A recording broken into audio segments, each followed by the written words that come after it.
How's it going, YouTube? Come on, today with another video, and today, guys, what I have to bring to you is a complete guide to Invoked Shaddoll Dogmatika. Now, this deck is really interesting because it brings together a ton of engines, and with that can come a lot of problems if you don't know how to build it correctly. So today, we're going to be looking at many different variants of it. We're going to be looking at different lists. There's honestly 3 different ways you can run this deck effectively. So I'm going to be talking about my favorite way. I'm going to be talking about the secondary way I'd probably run it, and then the third way that I've been seeing people run it, because there's so many different ways that you can go about Invoked Shaddoll Dogmatika. The deck itself has so many power cards in it, it's actually kind of ridiculous. So there's a lot about control decks that are really fun, but there's also heavy downsides to them, especially the decks that just like outright lose to things like Droll. So we're going to be talking about that as well, because that's probably like one of the biggest enemies of this deck at this point. So we're going to hop right into talking about like what the engines really provide for you, because when you have a deck of say 3 engines, you really have to like split the goals of the deck between those 3 engines. Whereas if it was 2, then you'd really have like one deck and then like a small engine inside of it where one overpowered the other. But when you have 3 or more, you really have to make sure that those split up evenly and really work as a team, because if they don't, then your deck building gets off whack and then you don't really have that great of a deck. But this is a very unique situation where each one of them really complement each other, and that's because they all work in different times of the duel. So when we see our first one here, which is going to be the Invoke side of things, you will be starting the turn off with your Invoked plays. You'll be going for your Makaba and really trying to get off your negations so that you can cover up your Nadir Servant and whatever else it is that you're trying to activate, maybe even like your Maximus so you can get to your Schism. So these plays are really important to start off with, just so you can guarantee the rest of your turn. The next thing that we will want to do here is use the Dogmatika engine to really finish your turn. So once you have established your Makaba, again, you'll be going for that Maximus or like your Ecclesia to get your punishment or your Flare.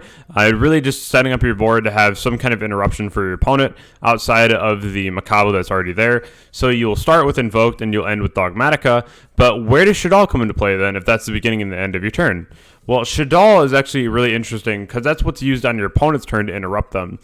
Being able to use your Schism to go into your Winda or go into your Construct if they have like a lot in graveyard. You can send like an Ariel. Going into your Op Cologne to be able to permanent negate a card in the field. There's a lot of very cool things that you can do with the Shaddoll package, and you don't even have to play a very big one. Some decks play a lot of Shaddoll, and some decks only play Shadolls in the extra deck. So we're going to be talking about a lot of those different builds today. Again, there's a lot of different ways that you can run this, so it gets a little interesting here and there when you see the variances between the builds. There are some builds that are just running Invoked Shaddoll, and they cut the Dogmatika, and that's because there's a lot of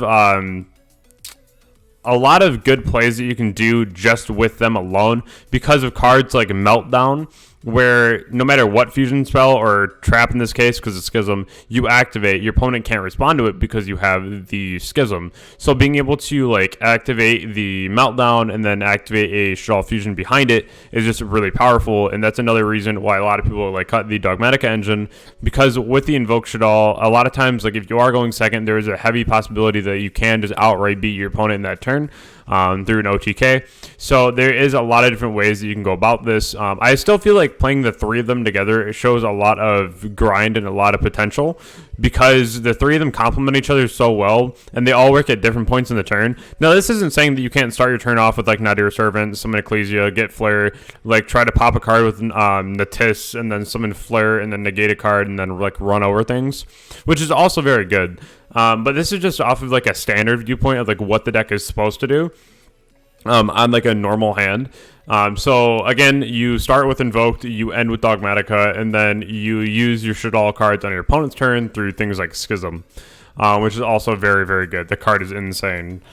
So next up here, another thing that we really have to determine when it is such a control-y based deck is that can you splash the Dragoon or the Destroy Phoenix Enforcer? Both of these are very, very good cards. Just off of a bird's eye view of these 2 cards, I would definitely say Dragoon would be my pick if I did want to run something like that in this deck.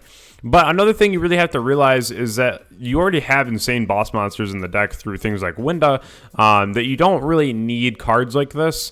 So we're going to be looking at the first build here, and you have to realize that some things are just win more, right? So having things like Dragoon in here is cool, but you have to add a couple more cards to compensate for the bricks, because the ratio is that you run 1 over the bricks. So you run 3 bricks on the main deck, so you'd run 44 cards. So this is one thing where I would consider Dragoon a bit win more. It is free wins a lot of the time against certain decks, but you still have to determine that that throws off your consistency. You're already doing things with 3 different engines. Do you really need to add another one? So and it's not really like an engine, but it kind of is. But like still, it's not really something that I would say would be a good way to run the deck. But this is just another thing that you can consider, that if you were to play things like Dragoon, that you would have to add in more cards, which could really just allow you to brick at the end of the day too. So just really keep that in mind here. The only thing that I think is really nice, though, is you can go Magical Meltdown, and then you can just ref, and they can't respond to it because of Meltdown, which is really cool. The other thing is Destroy Phoenix Enforcer, and that's Does It Conflict? And so this is something where if you are playing like the Dogmatika package, you wouldn't be able to play things like the DPE because it will conflict. The last card you activate will be that Fusion Destiny, whereas the last cards in your turn that you would normally activate would be like your Nadir Servant and all of your Dogmatika cards. So unless you don't want to be able to use them, you have to pick one or the other. And that's where the DPE engine would actually be really insane if you were just doing Invoked Shaddoll. So I could really see the DPE engine coming in really clutch over there. But you still see a lot of really nice interaction here, just with the fact that you get like the free draw, but you are playing a little bit heavier on the monster count, and you'll always have like your Alistair in hand, so it's kind of harder to determine if you will always be able to get that draw off in a deck like this. So this is just another thing that I would consider probably not doing, but it's still a build that you can look into and test. Moving on, we have to determine what our power cards are. So we have things like Window, which is obviously just going to win you a lot of games for very much so free.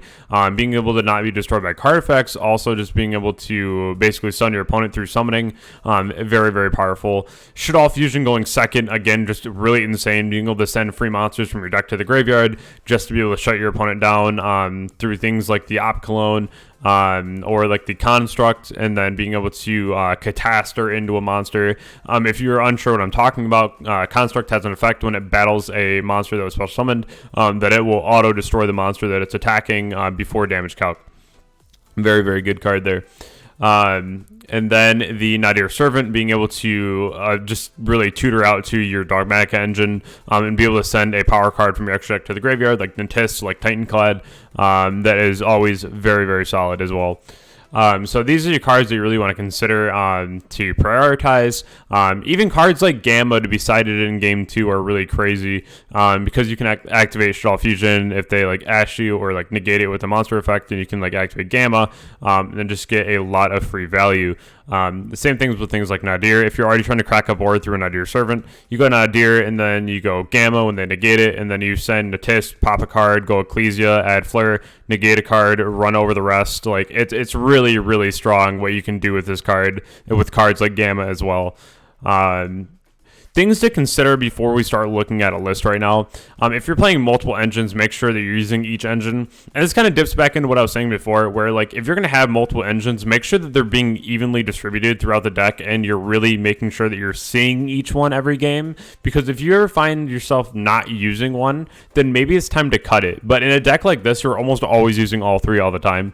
So this never really comes up, but like in a deck that is of this caliber, this is another thing to consider when you're thinking about adding in like DP or Dragoon. Just make sure that you're using it, otherwise it's just considered win more and you probably shouldn't be. The next tip here is adjust your side deck to the meta, which would be the Super Poly, the Gamma, or the back row removal. The reason I say back row removal is because this deck has the same problem the Striker does, whereas if you ever get caught behind things like IO, it can really slow you down. Same thing with Anti-Spell, because a lot of your power cards always come from the spells. So it's just another thing that you really have to be worried about at the end of the day. Super Poly, again, very, very broken, especially with your dolls already being inherent Super Poly targets, always very good. And then again with the Gamma, being able to throw that behind a Shaddoll Fusion or behind a Nadir Servant, always very good here. The last thing is know your best matchups. So what you guys maybe not know now is the fact that one Shaddoll Fusion can out the entire Tri-Brigade board. So what I mean by this is that if you activate Shaddoll Fusion against Appaloosa Revolt, you can summon Op Cologne, and then you just go Op Cologne Chainlink 1, and then you go Dragon Chainlink 2, and then Aerial Chainlink 3. They'll like negate Aerial with the Appaloosa. You'll go the Dragon to pop the Revolt, and then you'll go the Op Cologne to negate the Appaloosa, which is insanely strong, honestly. It's very, very good. And then you'll force out the Revolt. They'll summon what they have to summon, and then you can go from there. But like this one Shaddoll Fusion can just out the entire board of like one of the strongest decks that we have in front of us right now. So this is where decks like this really do shine, because they have a lot of interactions that a lot of people don't really give them credit for. So moving into actually like building the deck. So if you have multiple engines, you should really start there. So this is unlike what I usually do, where I say start with utility. If you're going to be playing a lot of different engines, you should really start with adding them all in at once, just to kind of see what the ratios will be, because you really have to mesh them together before you can figure out what utility you can play, because you have to figure out what room is left, right? So we're going to be starting off with my ratios for Dogmatika every time I play it. That's 1 Titanclad, 1, 1, and 1. You don't really want to play multiples, in my opinion, because like these are just inherent bricks if you draw multiple copies of them, right? But they're all like very searchable. So just playing one of each is perfectly fine, because you have multiple ways to them. And I don't want to like brick on multiple search cards if you already are able to get them all in like one turn, right? So having the 1, 1, and 1, the triple Nadir, and then the 1 punishment, you don't really want to follow up with multiple punishment, because the card gets a little dead after a while, especially when you send out your first Natus and then you don't really have a way to get it back. This is another reason why you just want like the 1, make it a really good power play, and then grind with your opponent through your cards like Winda, your Invoked Engine, and really try to get the win from there. So next up here, we're going to be adding in the dolls. So the first thing you have to know about the doll cards, if you guys are unfamiliar with Shaddoll and like the game in general, is that the doll cards themselves are inherent bricks. And so I run a very, very small Shaddoll engine, and that is 1 Ariel and then the 1 Dragon with the triple of the Shaddoll Fusion and then 1 Schism. In the extra deck, I play the 1 Construct, the 1 Op Cologne, and the double Winda. So you will see a lot of people play like the double Op Cologne, which is perfectly fine. I just really feel like you only need the 1, so I haven't really prioritized having that. Because like once it's on the field, right, and you get rid of it, like usually you're fine. So here in general, I really feel like playing this small doll package is fine. Another thing that you'll see is people will actually play 7 doll monsters and 1 El Shaddoll Fusion on top of this, and then they'll also play the reincarnation as well, like the trap card for Shaddoll. So like your doll packages can range from very big to very little to inexistent, and I'll show you the inexistent one at the end of the video, because that's still something worth noting. But I really feel like Shaddoll Fusion is one of those cards where like if you cut it from your main deck, you're automatically putting yourself, in my opinion, at a disadvantage. Because like if you ever get put going second, right, and then you just like have Shaddoll Fusion available to you, you're inherently at a very, very strong position, right? Because if it resolves, you're going to be able to banish 3 from the graveyard, pop a back row, and then go into your Op Cologne and just negate a card on the board. So to me, I think that's insane. If you're playing against like the random deck that has like an Avermax, you can like summon out your Construct and like blow it up. So there's a lot of things that are really good that you can use just out of the doll cards. But again, the package varies from very big with like 9 cards to very little with my amount, and then almost inexistent. The next thing here is going to be keep the monster count low and the utility high if you are using multiple engines, because if you have too many monsters in there, then you're just going to brick like crazy, and we don't want to do that. So the triple Alistair, the double Invocation, the 3 Meltdown, and then the 1 Terraforming. What I added in for that, though, was the double Macabre, the 1 Augeoids. This card is just insane, and it really pushes for a game like really hard. The pop, when it's summoned, and then you also gain the attack of whatever you banish from your graveyard, makes this thing huge. Then Purgatrio, because it's Purgatrio. It's just really hard to not run this card. I've seen a lot of people not run it, but it still blows my mind when they don't, because this thing just like hits for a ton of damage, and it can hit over literally everything on the board. So I just think this card is absolutely worth playing. Very, very good card at the end of the day. Moving forward now. Are you trying to go first or second? So with this deck, you really want to go first. We do have the ability to go second very, very well, though. If you are going first, you have to realize you have a lot of very good cards that you want to protect. So if you have things like Shaddoll Fusion, if you have things like You're Not Your Servant, and the Fusion's more for going second, but like if you have your Meltdown going off and you're trying to get to your Alistair, having cards like Tactics are almost like necessary in the deck, because you want these things to go off, and if they don't, you need the recovery play.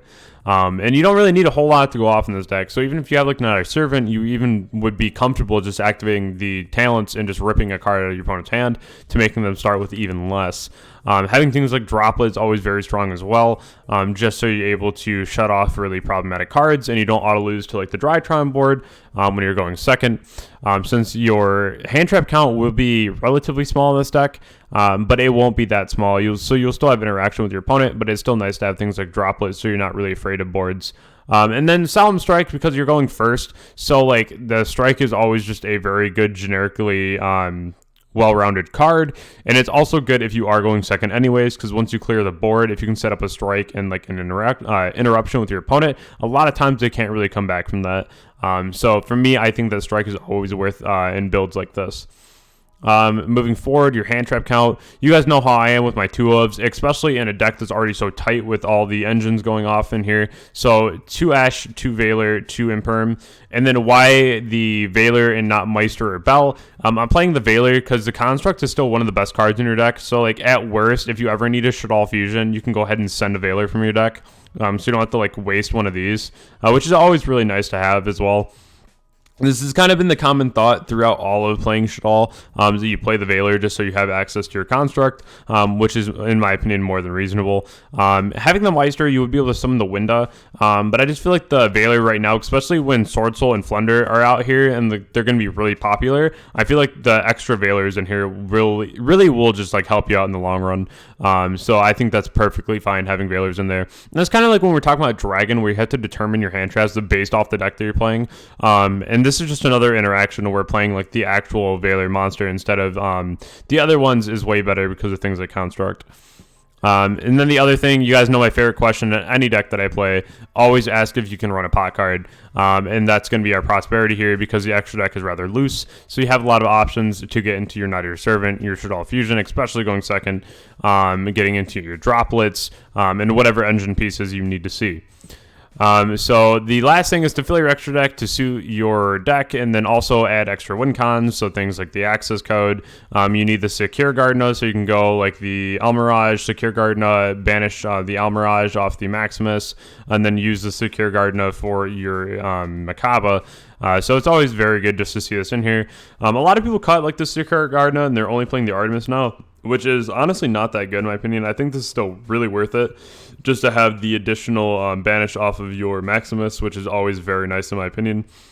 So this is basically like what the deck panned out to be, and this is something that I feel very comfortable in playing right now, just because you have so many options for going second, and you also have a lot of options if you're going first, especially having talents in the main. You can always come back or rip an extra card out of your opponent's hand, and then set up things like Winda, so if they're already playing with 2 less cards that they hand trap you and you rip one, that's really hard for them to out the Winda, because you only drop that on them when you need to. You don't like shotgun it right away. That's another thing too, is when you play this deck, please do not shotgun Winda like in the beginning of the turn, or like after the first card that they activate. Wait till like a really opportune time in the middle of their combo just to like drop Winda, or just drop it like after their first special summon, or like when they're attempting the special summon. Very, very good play all around. But you can really mess up someone's turn and like where they're at, and make their follow-up turn even worse, because they're like wasting resources into a play they thought they were going to get. So you can do a lot of fun things with Winda at the end of the day, that I really enjoy as well.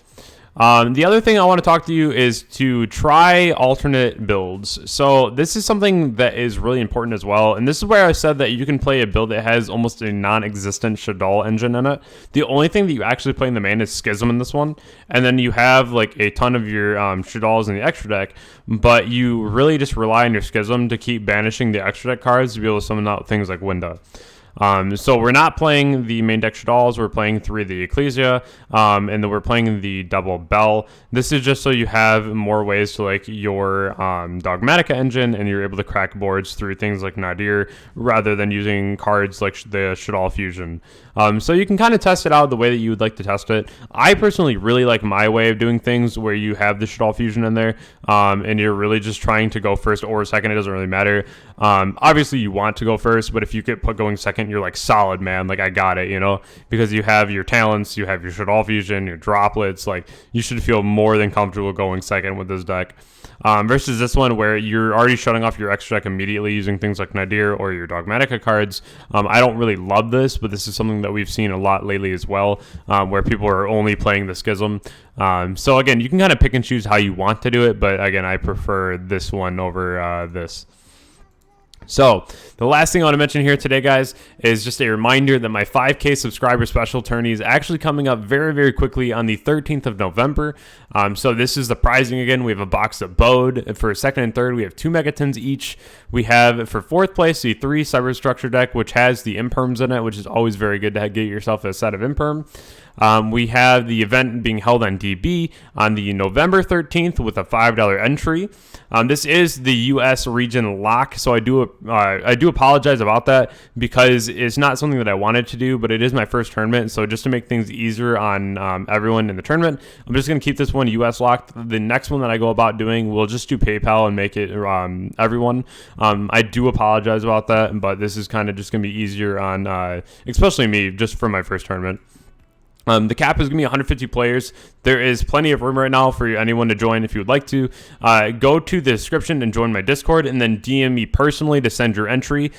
So the way that you'll do that is you'll send me your deck list, and then I'll send you my PayPal, and then you'll be able to send me the entry, and then I'll write you down on the Google Doc, and then you'll be into the tournament. So that's always really fun there. And then send me your deck list with entry. There we go. That's kind of a double thing right there for you to see. So send me your deck list, and then I will send you my PayPal, send me entry, and then we will get the tournament rocking on the 13th. Again, I am co-casting that with fellow streamer Logan JYA. If you have not already seen his content, I recommend you go check him out. Very cool guy. I've known him for a little bit now, so it's been a nice partnership so far. So I really hope that the tournament goes well for everyone. Everyone has a really great time. I do just want to take a moment, of course, as always, and say thank you so much for your ongoing support. All the videos that I put out really take a lot of time and effort, and so I really want to make sure that the content I'm putting out is quality. So I do apologize if it's ever like a day or two late, because I always try to do like 3 or 4 days in between, but just sometimes time gets away from me, and I'm really trying to put up quality over quantity. So if you ever see it like a day or two late, that's why, is because I want to make sure that it's the best possible content for you guys. So I just want to take a moment, though, and say if you're new here, to like, comment, and subscribe as we reach the 6K goal soon.